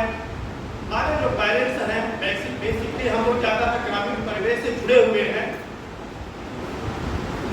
तो इसके लिए अभी जैसा मुझे जानकारी मिली कोई प्रोफार्म में आप लोग मिला हुआ है। मैं यही कहूँगा कि आप लोग जब भी आप जाएं, 3 महीने का कोर्स होता है रावे का, गाँव में रह करके वहीं रह करके किसानों के बीच में और अपना एक्सपीरियंस गेन करना, उसके प्रोजेक्ट तैयार करना और फिर आगे प्रेजेंटेशन देना, उसी का डिग्री आपको प्राप्त होती है। एक होता है PRA सर्वे, पार्टिसिपेटिव रूरल अप्रेजल, एक टूल्स होते हैं, बहुत सारे टूल्स होते हैं, लंबा टॉपिक होगा, लेकिन सिंपल भाषा में आपसे मैं यही कहूँगा कि आप जब भी गांव में जाते हैं एनालिसिस करने के लिए, तो PRA सर्वे का एक सिंपल मेथड होता है कि गांव में आप कहीं भी एक स्थान पर जहाँ की सार्वजनिक जगह हो, कि गांव में भी आप देख रहे हो बहुत सारी पार्टियां देखने को मिलेगी। आप जो मैं बातें करूँगा आपसे बैठकर बातें कर रहा हूँ सीधे, तो आपको ऐसा स्थान लेना है जहाँ पर सभी लोग इकट्ठा हो सके। उसमें से आप लोग अधिक से अधिक 7-8 लोग 10 लोग को चुन लीजिए। एक कोई बहुत बुजुर्ग हो, उनसे थोड़ा युवा हो, महिलाएं हों, कुछ पढ़े लिखे लोग हों, कुछ और अच्छे लोग हों, कुछ युवा हों, सभी का एक टीम 8-10 लोगों की बनाइए और आप जो जानकारी जो इंफॉर्मेशन आपको निकालना है वहाँ से उसका एक लिस्टिंग कर लीजिए पहले से आप कि क्या क्या प्रश्न हमको पूछना होता है। तो जो 8-10 लोग जो टीम आपकी जो होगी जो किसानों की, उनके सामने प्रश्न करते चले जाएंगे तो सही डाटा निकल कर के आएगा। जैसे आप पूछेंगे कि इस गांव में गन्ना होता है कि नहीं होता है, कितना होता है, एक बोलेगा कि साहब होता है, दूसरा का कोई कहेगा नहीं नहीं होता है, तीसरा का कोई और बोलेगा। तो ये आपकी टीम होनी चाहिए कि जो सही आंकड़ा निकाल करके अपना एक प्रोफाइल तैयार करे। आप इसके बारे में पढ़िएगा। PRA टूल्स के माध्यम से उस गांव की करेक्ट इंफॉर्मेशन आप निकाल सकते हैं और जहां भी आप जाएं प्रैक्टिकली आप राबे के प्रोग्राम के अंतर्गत कोशिश करिए कि लोकेशन स्पेसिफिक फोटो आपके पास होनी चाहिए, है ना। आप किस स्थान पर हैं, किस लॉन्गिट्यूड पर हैं, किस लैटिट्यूड पर बैठे हुए हैं। आजकल मोबाइल पे आपके पास सभी के पास कैमरा है, उस हिसाब से आप वहाँ फोटो जरूर लीजिए, क्योंकि जब आप रिपोर्ट जब बनाएंगे तो उसकी आवश्यकता पड़ती है। जब प्रेजेंटेशन आप देंगे तो फोटो ही बोलता है कि हाँ आप गए थे वहाँ पर, आपने क्या क्या कितने लोग थे, कैसी संख्या थी, कैसे लोग थे। इन सब चीजों को ध्यान जरूर रखिए। दूसरी बात, जब कृषि के माध्यम से उत्पादकता और आमदनी की जब बात हम करें, जैसा कि डॉक्टर साहब ने बताया था, कृषि में आप लोग BSc कर रहे हैं, BSc कर रहे हैं, तो आपको पता होगा कि बहुत सारे डिसिप्लिन हैं। जैसे एग्रोनॉमी। एग्रोनॉमी का मतलब हो गया कि जिसमें खाद्यान्न फसलें, गेहूं है, धान है, मक्का है, ज्वार है, बाजरा है, चना है, मटर है, मसूर है, ये सब चीजें एग्रोनॉमी के अंदर आती हैं। तो इससे संबंधित आपके दिमाग में होना चाहिए कि इससे संबंधित क्या किया जा सकता है, कौन सा काम हम लोग कर सकते हैं। दूसरा है हॉर्टिकल्चर। हॉर्टिकल्चर में फल, फूल, सब्जी, मसाला, ये सारी चीजें आती हैं। ये भी आपको माइंड मेकअप होना चाहिए कि हाँ ये सारी चीजें हैं हमारे साथ। तीसरा है डेयरी या पशुपालन। पशुपालन में भी आप देखेंगे तो बहुत सारे उसमें आ जाते हैं। गौ पालन है, बकरी पालन है, सूकर पालन है ना, और भी चीजें जिसमें जानवरों का होता है, बहुत सारी चीजें उसमें आ जाती है। हॉर्टिकल्चर में ही मशरूम उत्पादन है, मधुमक्खी पालन है, सब हॉर्टिकल्चर के अंदर आता है। सॉइल कंजर्वेशन, मृदा स्वास्थ्य के बारे में। इसी तरह से यहाँ तक कि महिलाओं के लिए होम साइंस भी एक सब्जेक्ट है, जिसमें इस कृषि में महिलाओं की भूमिका क्या हो सकती है, कितनी हो सकती है। अभी एक आपको बताया कि जो ताजा जो सर्वेक्षण जो आया है, ताजा जो डाटा आया है, उसमें आज कृषि में 60% मैं बहुत बहुत धन्यवाद देती हूँ डॉक्टर उपेंद्र नाथ सिंह जी को, जिन्होंने एग्रीकल्चर के विभिन्न पहलुओं पर इस मंच से चर्चा की, अपने ज्ञान को आपके साथ साझा किया, अपने अनुभव से आपको कुछ देने की कोशिश की है। और इनको तो बहुत बहुत धन्यवाद देती हूँ। और साथ साथ जो श्रोतागण है, हमारी आज की युवा पीढ़ी जो हमारे सामने बैठी है, सभी को बहुत बहुत धन्यवाद देती हूँ कि आप सभी ने बड़े धैर्य के साथ, क्योंकि आज जो समय है, आज का जो दौर है, जबकि ऊपर वाले ने आंखें 2 दी हैं, कान 2 दिए हैं, लेकिन मुंह एक दिया, बकल कैविटी एक दिया है। तो यानी ईश्वर कहता है कि सुनो ज्यादा, देखो ज्यादा और बोलो कम। लेकिन आज क्या हो गया है कि लोग सुनते कम हैं, देखते कम हैं और बोलते बहुत अधिक हैं। तो आप सभी साधुवाद के पात्र हैं कि लगभग 2 घंटे से आप सभी अपना बौद्धिक स्तर आगे बढ़ा रहे हैं और शांत होके एग्रीकल्चर के इस कार्यक्रम को सफल बनाने में अपनी बहुत ही महत्वपूर्ण भूमिका निभा रहे हैं। बच्चों, अब मैं एक ऐसी शख्सियत को जो आपके परिवार के सदस्य हैं, अब उन्हें आमंत्रित करना चाहती हूँ। और हमारे इस कार्यक्रम के अध्यक्ष महोदय भी हमारे बीच में उपस्थित हो चुके हैं। तो अध्यक्ष महोदय के उद्बोधन के पहले मैं ऐसे व्यक्ति को आपके बीच लाना चाहती हूँ जो आज के लगभग 30 साल पहले अध्यापन की शुरुआत इसी महाविद्यालय से उन्होंने किया था। मैं कहना चाहती हूँ प्रोफेसर अरविंद कुमार शर्मा जी के विषय में। बच्चों, इनके जीवन से आपको बहुत कुछ मिलेगा। आप इनके जीवन शैली को या ये जहाँ कहीं भी मिले, इनको आप देखते रहिए। हर पल आपको कुछ सीखने का, जीवन जीने की कला सीखने को मिलेगा। आपका जो घर है वो पश्चिमी उत्तर प्रदेश में एक ऐसा गांव जहां लाइट भी नहीं थी, जहां रोड पगडंडी के रूप में थी।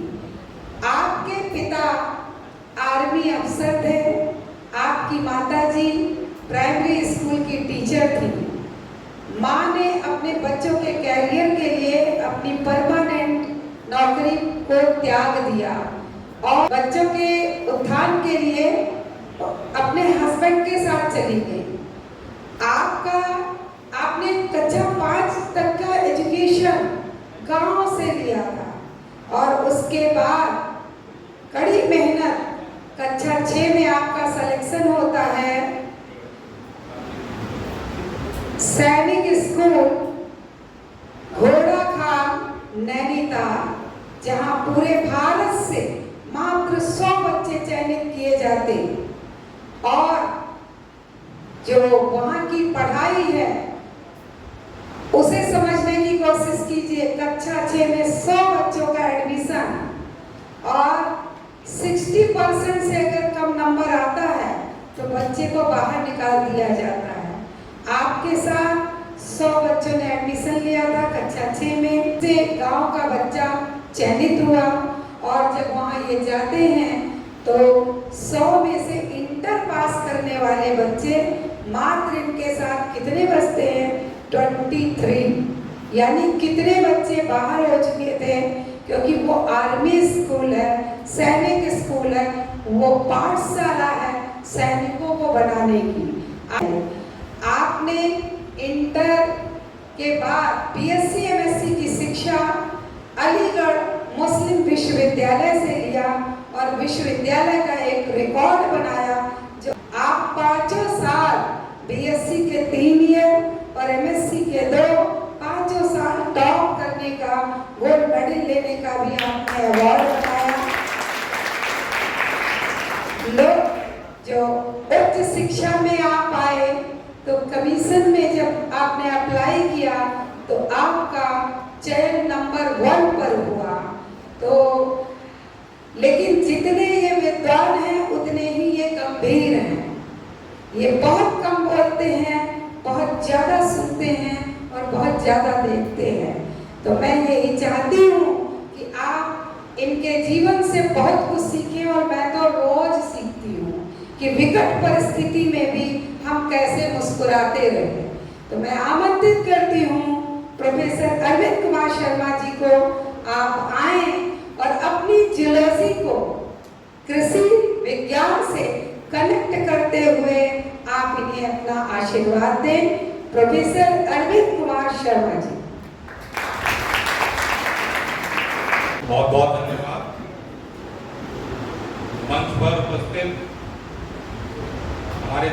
के जाने माने कृषि वैज्ञानिक उपेंद्र नाथ सिंह जी, हरपाल सिंह जी, आशीष कुमार पांडे जी, महाविद्यालय में IQSC के कोऑर्डिनेटर प्रोफेसर जितेंद्र सिंह साहब, डॉक्टर रेखा शर्मा, कृषि विभाग के विभागाध्यक्ष डॉक्टर घनश्याम द्विवेदी जी, स्मिता सिंह दुबे, करुणेश दुबे जी, पांडे जी, श्रीकांत जी, मानसी एवं प्यारे प्यारे बच्चों, सबसे पहले तो जोरदार तालियां अपने लिए बजाइए। इसका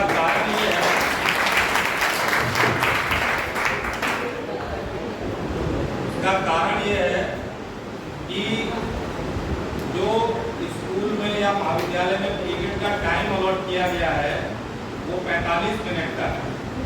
वो इसीलिए है कि उतनी देर तक आप बहुत इफेक्टिवली किसी टीचर को सुन सकते हैं, इफेक्टिवली समझ सकते हैं और कुछ जान सकते हैं, सीख सकते हैं। लेकिन यहाँ कार्यक्रम 12 बजे शुरू हुआ था, इस समय लगभग 2:30 बज रहा है। 2.5 घंटे लगातार एक जगह बैठकर सभी को सुनना अपने आप में एक बहुत बड़ी बात है। तो आपने एक रिकॉर्ड कायम किया है, इसलिए आप लोग साधुवाद के पास हैं। एक जोरदार ताली अपने स्वयं के लिए बजाइए।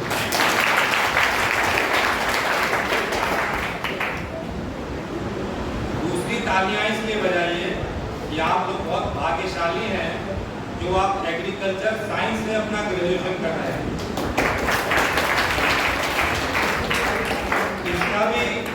इसका भी मूल कारण जो है, देखिए सब्जेक्ट सब है, जूलॉजी भी है, बॉटनी भी है, केमिस्ट्री, सब सब्जेक्ट्स हैं, लेकिन आपके एग्रीकल्चर साइंस को प्रोफेशनल कोर्स का दर्जा दिया जाता है। इसलिए आप लोग स्वयं बहुत भाग्यशाली हैं जो आप एग्रीकल्चर से अपने ऑनर्स या BSc के कोर्स को परस्यू कर रहे हैं। एग्रीकल्चर साइंस को यदि आप देखें ध्यान से तो ये जूलॉजी और बॉटनी की अप्लाइड एक तरह से ब्रांच है, जो इसको हम इकोनॉमिक जूलॉजी बोलते हैं या इकोनॉमिक बॉटनी बोलते हैं। अगर इन दोनों को मिला दिया जाए तो यही फुल फ्लैश तरीके से एग्रीकल्चर का सब्जेक्ट बन जाता है। डायरेक्टली इस संसार में जितने भी प्राणी हैं, जितने भी ऑर्गेनिजम्स हैं, वो डायरेक्टली और इनडायरेक्टली प्लांट्स पर ही डिपेंड करते हैं अपने भोजन के लिए।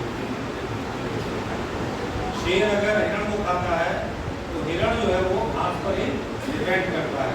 तो जितने भी ऑर्गेनिजम्स हैं, जितने भी प्राणी हैं, वो सारे डायरेक्टली और इनडायरेक्टली वेजिटेशन पर ही डिपेंड करते हैं अपने फूड के लिए, अपनी ग्रोथ के लिए, अपने डेवलपमेंट के लिए।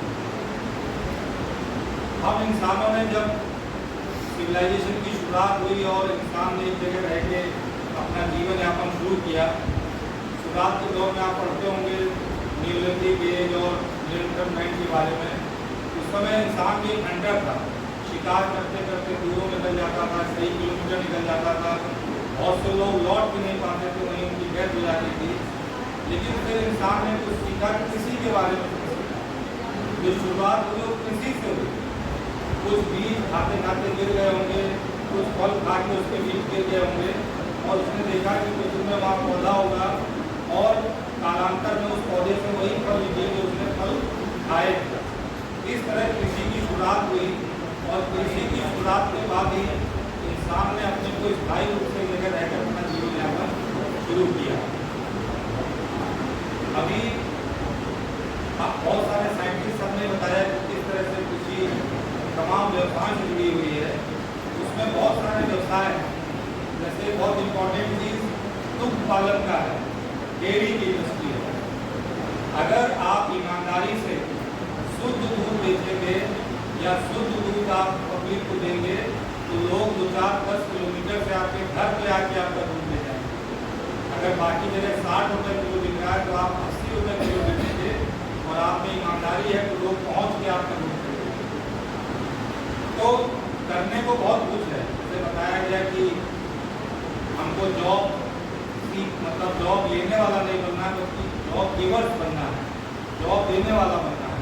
तो पूरे महाविद्यालय में यदि कोई जॉब दे सकते हैं स्टूडेंट्स के रूप में और आगे अपने जीवन में चल के तो वो आप कृषि विज्ञान संकाय के विद्यार्थी हैं, क्योंकि आप ऐसी चीज़ों को पढ़ते हैं जिसको आप स्वयं अपना के एक बहुत अच्छा जीवन जी सकते हैं और 4, 5, 10, 20 लोगों को नौकरी दे सकते हैं। पहले कृषि को लोग मानते थे कि अनपढ़ लोगों की जॉब है, अनपढ़ लोग ही खेती में इन्वॉल्व होते हैं।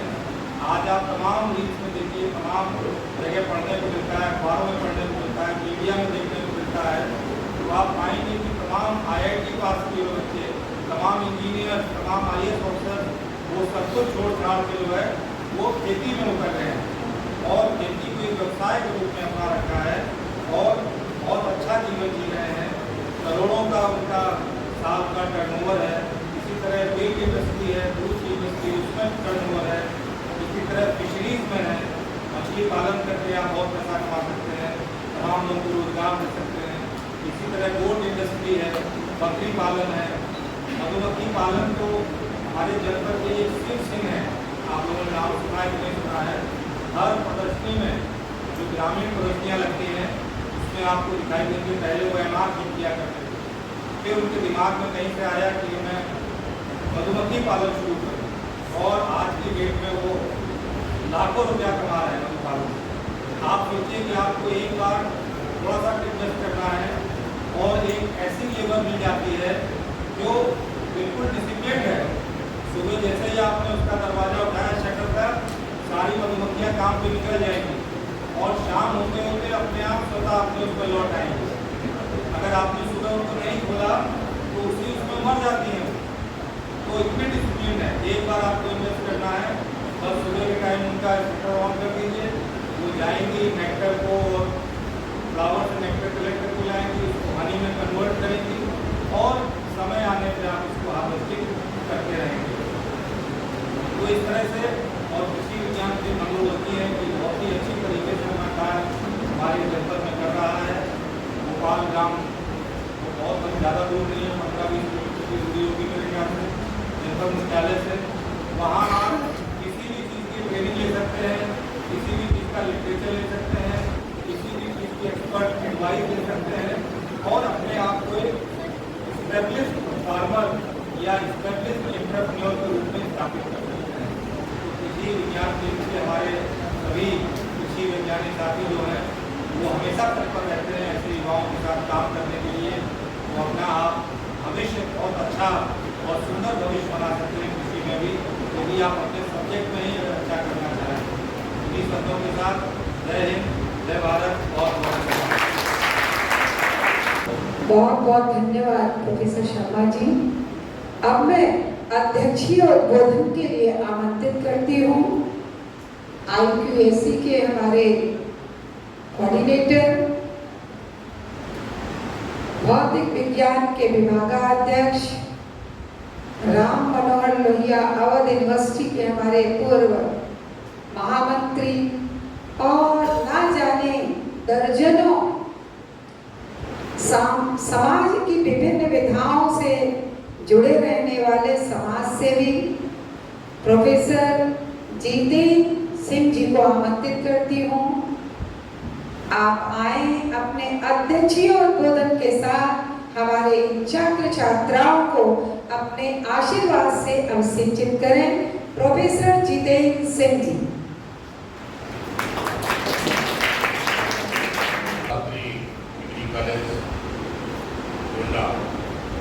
Pandit Deendayal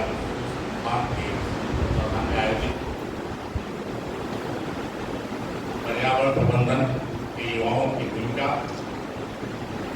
rural agriculture work experience RAWE, agro industrial attachment AIA के कार्यक्रम मंच पर उपस्थित सीनियर साइंटिस्ट और आज के कार्यक्रम के मुख्य अतिथि डॉक्टर मेघनाथ सिंह जी, मंच पर ही उपस्थित scientist doctor Arbaaz Singh ji, doctor Ashish Kumar Pandey जी, जंतु विज्ञान विभाग में प्रोफेसर अरविंद शर्मा जी, कृषि संकाय प्रभारी डॉक्टर रेखा शर्मा जी, और इस कार्यक्रम को में मुख्य भूमिका इन्होंने सारा चीज ऑर्गेनाइज करी। कृषि संकाय जो हमारा है उसके प्रभारी डॉक्टर घनश्याम द्विवेदी जी, कृषि संकाय में डॉक्टर स्मिता सिंह जी, डॉक्टर विनय जी, डॉक्टर धर्मेंद्र प्रताप सिंह जी, डॉक्टर कड़वेल जी, डॉक्टर श्रीकांत जी, हंसी जी और कृषि संकाय के प्यारे बच्चों, मैं चूंकि कई आज अचानक इस तरह के प्रोग्राम लग गए तो मैं सब लोगों को सुन नहीं पाया। इसका मुझे हमेशा वो रहेगा कि अपने अंदर क्या कह सकते हैं उसको कि ऐसा बोध हो रहा है कि बिना सुने हुए और अध्यक्षी तो बोधन किया जाए। परंतु मैं इतना जरूर जानता हूँ कि आप सभी बच्चों को, सभी प्राध्यापकों को आप लोगों के विचारों से जो टॉपिक्स बेसिकली है पर्यावरण प्रबंधन में जो आपकी भूमिका जो RAWA पर चाहे AIA पर आपको निश्चित ही ज्ञानवर्धक बातें पता चलेंगी। मेरे हिसाब से इस तरह के कार्यक्रम होते रहे चाहिए महाविद्यालय में। और जो अभी अरविंद शर्मा जी आपसे बात कर रहे थे कि जॉब प्रोवाइडर को लेकर के एग्रीकल्चर सेक्टर एक बहुत बड़ा सेक्टर आज की तारीख में है। अभी भी हमारे यहाँ एग्रीकल्चर डिपार्टमेंट में फैकल्टी कम है। आप सोचो कि 7 लोग तो नहीं है और उसके बावजूद भी और अपॉइंटमेंट होने जा रहे हैं। परंतु जिस तरह का उत्साह बच्चों की तरफ से होना चाहिए इस तरह के कार्यक्रमों में वो नहीं दिखता है। भविष्य में जब भी इस तरह के कार्यक्रम की सूचना आपके समूह में पड़े तो उसमें बहुत संख्या में ज़्यादा संख्या में आप मतदान करें, क्योंकि हमारी एग्रीकल्चर की संख्या लगभग 600-700 के लेवल है। सभी सेमेस्टर में लगा दी जाएगी। तो मैं फैकल्टी से भी अनुरोध करूँगा कि जब भी इस तरह के कार्यक्रम ऑर्गेनाइज किए जाएँ, जब भी बड़े बड़े वैज्ञानिकों को हम आमंत्रित करें तो उस समय अपने बच्चों में इसका प्रॉपर जो है प्रसार हो और प्रॉपर जो है उनकी उपस्थिति हो। मैं कृषि संकाय प्रभारी डॉक्टर रेखा शर्मा से भी कहूँगा कि हम लोगों को इसकी तैयारी और अच्छी तरीके से करनी चाहिए थी, जो आप नहीं कर पाए सर। लेकिन भविष्य में मैं निश्चित बता रहा हूँ आपसे कि जब भी आप आएंगे तो ये कार्यक्रम कुछ ऐसा होता है कि कार्यक्रम दीपावली के बाद तुरंत ऑर्गेनाइज हुआ। कल छठ की छुट्टी ऑलरेडी है तो बच्चे आजकल 5 डे वीक छोड़ करके बच्चे ऑलरेडी वीक बना लेते हैं। वो समझते हैं कि सैटरडे को दिन के लिए कार्य स्कूल रहा क्या जाओ, संडे मंडे को जो है एक दिन के लिए जाना पड़ेगा। तो उपस्थिति का उसका इम्पैक्ट है, कैंपस में ही उपस्थिति का इम्पैक्ट है। मैं आए हुए सभी वैज्ञानिकों का अपने अंदर से धन्यवाद देता हूँ कि उन्होंने अपने व्यस्ततम क्षणों में से अपना समय निकाला। और मैं सब लोगों को इस बार नहीं सुन पाया, परंतु जब भी आपको एक जो प्रोफेशनल कोर्स है, प्रोफेशनल कोर्स की भांति अपने आप को प्रस्तुत करना है और तभी आप मैं पुनः आए हुए सभी वैज्ञानिकों का धन्यवाद देता हूँ। और भविष्य में जब भी महाविद्यालय पर और आपको आमंत्रित करें मैं आपसे अनुरोध भी करता हूँ आपका बहुमूल्य समय महाविद्यालय के छात्रों को और हम लोगों को प्राप्त होगा। इन्हीं संतोषों के साथ मैं संचालक महोदय को भी बहुत बहुत धन्यवाद देता हूँ, क्योंकि सुबह से लगी हुई आज जो है छठ पूजा भी और जितना इन्होंने अभी जो अरविंद शर्मा जी उधर किनारे बैठे हैं उनके बारे में तारीफ करी है तो एक लाइन नहीं जोड़ती है वो कि ये उनकी अर्धांगिनी है। बहुत बहुत धन्यवाद प्रोफेसर जितेंद्र सिंह जी। हमारे छात्र छात्राओं को कैसे आत्मनिर्भर बनाया जाए इसके लिए भी प्लेसमेंट सेल बनाया गया कॉलेज में, और आए दिन विभिन्न कंपनियों को, विभिन्न इंडस्ट्रीज को, विभिन्न प्रकार के बैंक को यहाँ इसी मंच पर आमंत्रित किया जाता है और यही कैंपस सिलेक्शन होता है हमारे बच्चों का। और आज यदि आपके पास हुनर है विश्वास दिलाती हूँ, आपका इसी कॉलेज से कैंपस सिलेक्शन होता है। बहुत, चाहे बैंकिंग की ओर मैं देखती हूँ, इंडस्ट्रीज की ओर देखती हूँ, फैक्ट्रीज में जाती हूँ, जहाँ भी जाती हूँ, तो आज मुझे LBS के बच्चे मिलते हैं और जब वो नमस्ते करते हैं, मैं पूछती हूँ कि कैसे तुम यहाँ पहुँचे, तो उनका कहना होता है कि ललिता सभागार में बैठा था और वही कंपनी आई थी और हमारा सिलेक्शन हुआ, हम आत्मनिर्भर बने। तो आज अगर आप बैठे हो यहाँ, तो निश्चित आने वाला जो सुनहरा पल होगा उसके आप साक्षी बनोगे, आप आत्मनिर्भर बनोगे, आप आगे बढ़ोगे। बहुत पीछे की बात नहीं करूंगी, मात्र 4-5 दिन पहले की बात है, दीपावली से 2 दिन पहले, 3 दिन पहले की बात, यानी धनतेरस से 1 दिन पहले की बात कहूंगी। अपने गोंडा शहर में, अपने जनपद में हम सभी को गौरव महसूस होना चाहिए कि कोई बाहर से जब अपने यहाँ आता है तो जरूर पूछता है कि आपके गोंडा में क्या क्या है। हमारे गोंडा में हमारे महाविद्यालय का प्रबंधन देख रहे सचिव महोदय श्री उमेश शाह जी के सौजन्य से हमारे मुख्यालय पर तनिष्क का शोरूम बहुत बड़ा सा खुला और तनिष्क को किसी भी परिचय की आवश्यकता नहीं है।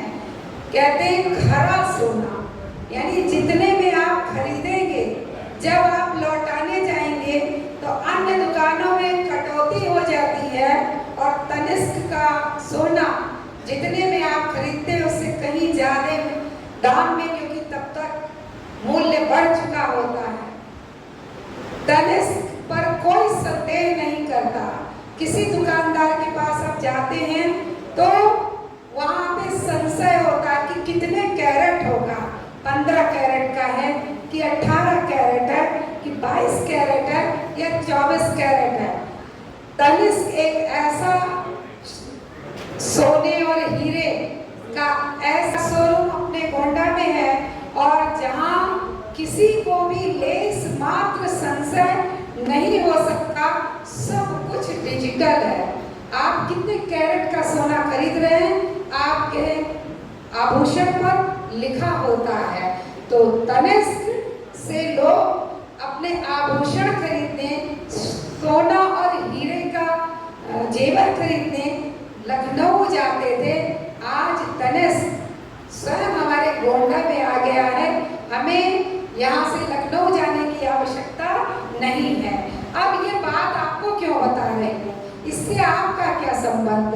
आप तो स्टूडेंट हैं, आपका तो मुख्य उद्देश्य पढ़ना है। बताना इसलिए चाहती हूँ कि जब मैं तनिष्क के शोरूम के उद्घाटन में गई तो मैं गर्व से अपने आप को खुद गौरवान्वित महसूस कर रही थी। हर एक काउंटर पर जब बच्चों को देख रही थी तो उसमें 90% बच्चे मुझे एग्रीकल्चर के दिख रहे थे। बताइए कहाँ एग्रीकल्चर है और कहाँ सोने और हीरे का व्यवसाय है। और जब कंपटीशन हुआ तो सबसे लीड अगर किसी ने लिया तो वो एग्रीकल्चर के बच्चों ने लिया। आपके सीनियर हैं, कभी आप तनिष्क शोरूम जाइए, आपने अपने सीनियर्स को कॉलेज में देखा था और अब जाके आप देखिए तो पर्सनालिटी का क्या इम्प्रूवमेंट होता आप स्वयं नहीं पहचान पाएंगे। मात्र 15 दिन की ट्रेनिंग में उनको जीवन जीने की शैली, स्मार्टनेस क्या होता है, पर्सनालिटी इम्प्रूवमेंट क्या होता है, इतनी अच्छी तरह सिखाया और बताया गया कि सोचिए वो तनिष्क शोरूम के महत्वपूर्ण पिलर बन गए हैं। तो ऐसा नहीं है कि आप यहाँ शिक्षा अध्ययन कर रहे हैं तो केवल एग्रीकल्चर में आपका स्कोप है। ये ऐसा ललिता सभागार है जहाँ विभिन्न विधाओं के लोग आते हैं और आप में अगर हुनर है तो इसी ललिता सभागार से आपको लेकर अपने संस्थान चले जाते हैं। तो कभी ललिता सभागार में कोई कार्यक्रम हो तो आप ये मत सोचिए कि मेरा समय बर्बाद होगा। रोज हम अपने पेट की भूख मिटाते हैं, लेकिन ललिता सभागार एक ऐसा सभागार है जो हमें ज्ञान की भूख और बढ़ाता है और विभिन्न विधाओं में हमारी नॉलेज लेवल को आगे बढ़ाता है, हमें आत्मनिर्भर करता है। इसी ललिता सभागार से मुझे लगता है आज तक कम से कम 100 बच्चे तो आत्मनिर्भर हो चुके होंगे, जबकि ये मात्र 2 साल का प्रयास है।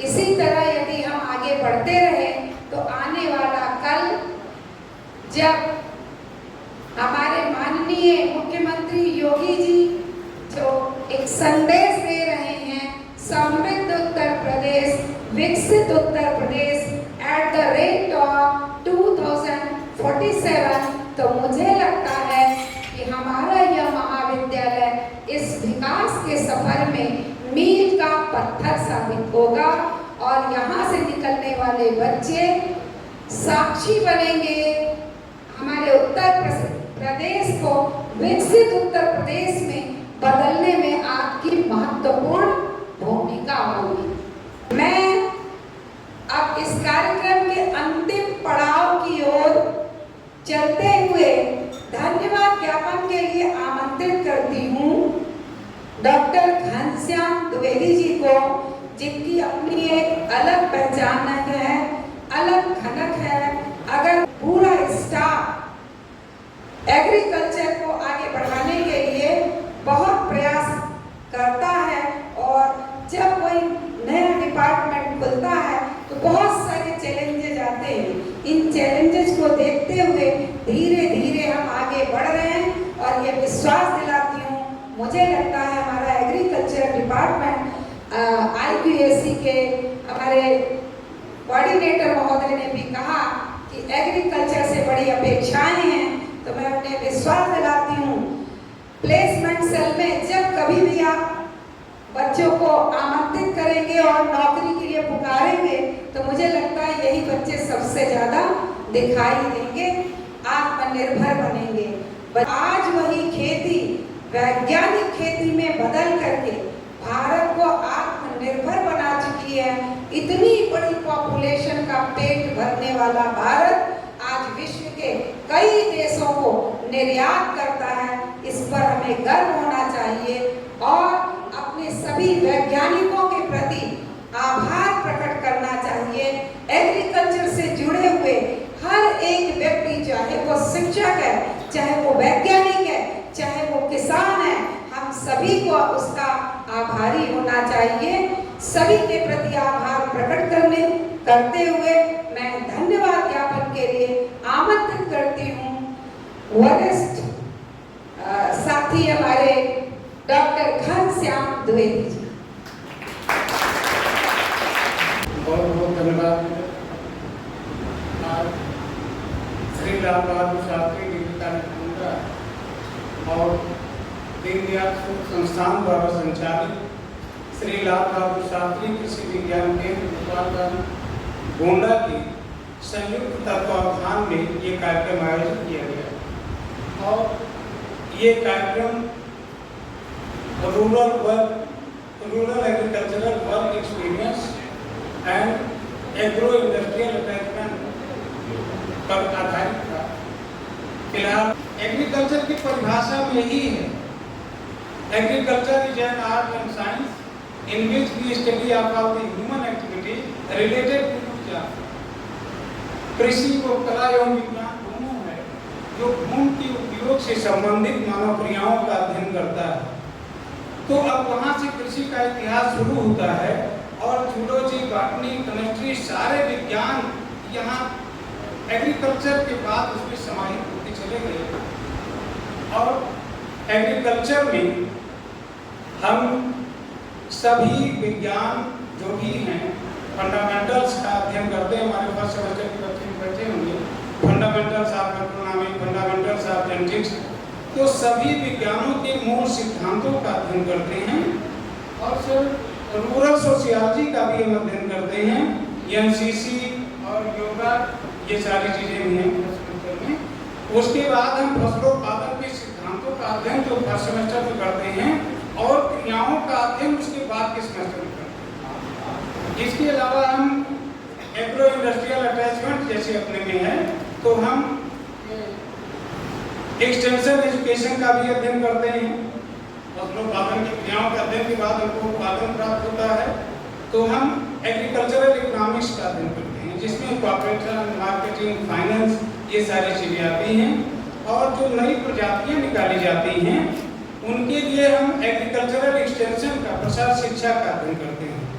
फिर उसके बाद एंटरप्रेन्योरशिप का अध्ययन करते हैं, जो मैडम कह रही थी कि जो हम रोजगार देने वाले हैं, तो उसमें एंटरप्रेन्योरशिप का भी अध्ययन करते हैं कि कैसे हम एग्रीकल्चर सेक्टर के साथ साथ जैसे प्रोडक्शन हमको हो गया है, तो हम उसको कैसे एंटरप्रेन्योरशिप के रूप में डेवलप करते हैं।